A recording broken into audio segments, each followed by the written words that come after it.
Ada pesan nggak ke para wanita entrepreneur di sana, mungkin yang sedang mengalami tantangan, yang ketakutan akan resesi tahun depan, atau juga mungkin orang-orang yang sedang berjuang di era pandemi ini? Iya, ya. Rasa takut itu adalah sesuatu yang sangat normal, tapi quantify your fear. Apa itu quantify your fear? Istilahnya adalah apa yang kamu takuti, kamu cari tahu dasarnya itu apa. Dari situ pelajari. Jadi misalnya orang takut tentang tahun 2003, pelajari kenapa itu bisa terjadi, what's going on in this world. Dan dari situ kita juga mulai akhirnya bisa bernavigasi kan. Bagaimana kita bisa istilahnya ngerem dari mungkin cost living kita, bagaimana kita bisa tetap berinvestasi, bagaimana kita bisa berhemat, bagaimana kita bisa melakukan kehidupan di tahun 2023. Belajar itu dan lakukan gitu. Selebihnya leave everything to God gitu ya. Karena kita hanya bisa melakukan bagian kita sebagai manusia gitu. Selebih dari itu ya kita harus bisa berserah gitu. Kita harus menjadi perempuan yang memiliki visi sih. Visi yang besar, baik buat diri sendiri dan pastinya anak-anak dan juga keluarga. Visi yang besar ya? Iya. Menjadi, kalau saya perempuan yang sudah punya anak, I want to have a strong family. Karena menurut saya, family itu organisasi yang terkecil, fondasi yang paling dasar dari sebuah negara kan. Jadi terbentuknya keluarga yang kuat akan terbentuknya sebuah negara yang kuat. Jadi itu visi besar saya gitu. Tapi bagaimana kita melakukannya? Ya tindakan dengan hal-hal yang kecil yang kita lakukan dalam sehari-hari. How we spend time dengan anak-anak, bagaimana kita belajar sebagai seorang perempuan gitu. Dan lakukan itu supaya kita bisa berkontribusi dengan baik di keluarga kita sih. Nah, didengar tuh para entrepreneur. Saya juga ada satu hal yang out of the box tiba-tiba kepikiran nih. Kan para wanita kan terkadang wanita sukses yang ada aja ya yang lebih sukses daripada suaminya. Mungkin mengalami intimidasi. Bahkan belakangan ini juga ada yang mengalami KDRT. Iya. Ya. What is your tanggapan about it? KDRT ya.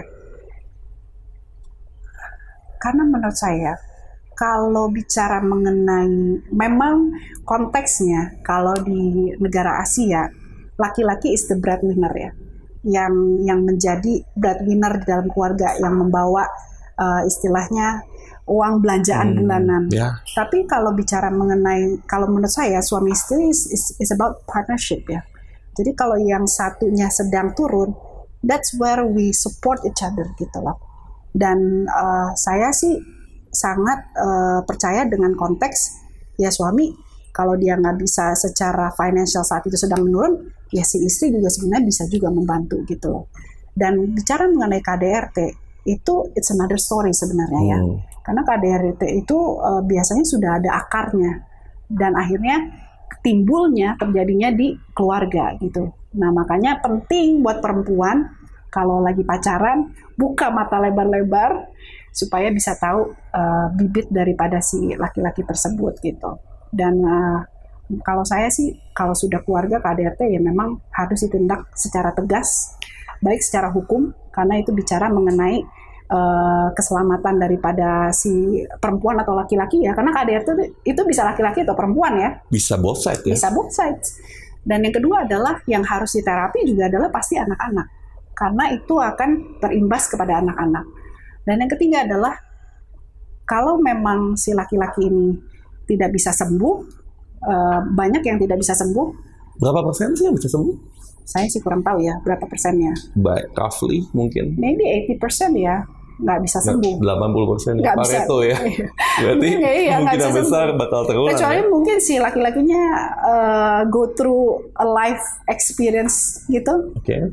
Tapi rata-rata kalau yang saya lihat biasanya terulang lagi ya, terulang dan terulang lagi gitu. Pola ya? Polanya seperti itu, karena udah jadi habit gitu ya. Okay. Ya, I think it's better untuk bisa tetap, yang penting adalah kesehatan dan juga keselamatan orang yang terkena KDRT itu kan, gitu loh. Takutnya dampaknya juga ke anak-anak ya? Itu yang kasihannya itu. Dan seringkali terjadi seperti itu Kak? Oh iya pasti dong, pasti. Jadi I think choose wisely. Sebelum nikah, cewek cowok cari pasangan yang tepat gitu. Pilih yang benar. Tapi kalau udah kepilih gimana tuh, itu masalahnya kan? Kayak kita harus berpikir yang terbaik sih. Terbaik, ya. Kalau memang yang terbaik saat itu memang harus berpisah demi keselamatan, saya sih nggak apa-apa ya. Okay. Sadly ya. Ya sadly, tapi ya we are talking about life ya. Daripada ada satu yang melayang hidupnya. Melayang hidupnya. Wah, jangan sampai. Ampun. So, last question. Apa sih your key sukses? Salah satu kunci sukses dalam hidup seorang Imelda Francisca. Stay creative and jadi orang yang tahan banting. Tahan banting. Karena kreativitas saja tidak cukup, dibutuhkan konsistensi, persistence untuk bisa menciptakan apa yang kita idekan itu menjadi sebuah kenyataan. Jadi hidup itu pasti bakal kena banting sekali-sekali. Yes. Soalnya gini loh, kayak orange juice ya. Kalau jeruk itu kan harganya berapa sih? Mungkin 5.000. Tapi begitu dia jadi orange juice, harganya bisa 20.000. Okay. That's the quality of life ya. Kita ini begitu kita diproses dengan kehidupan, yang tadinya kita 5.000, kita bisa menjadi 20.000. Jadi jangan takut dengan proses hidup. Itu akan menjadikan kita lebih baik dan lebih mahal. Dinikmatin aja. So thank you very much. Sama-sama. It's very enlightening hari ini ngobrol-ngobrol dengan Bu Imelda. Thank you for having me. Boleh ini nggak Bu? Salam miliarder. Salam miliarder, oke. Iya, jadi gimana ngomongnya? Cuman paling saya cuma bilang, oke, so begitu aja dari saya dan Coach Yudi Chandra dan Bu Imelda Francisca.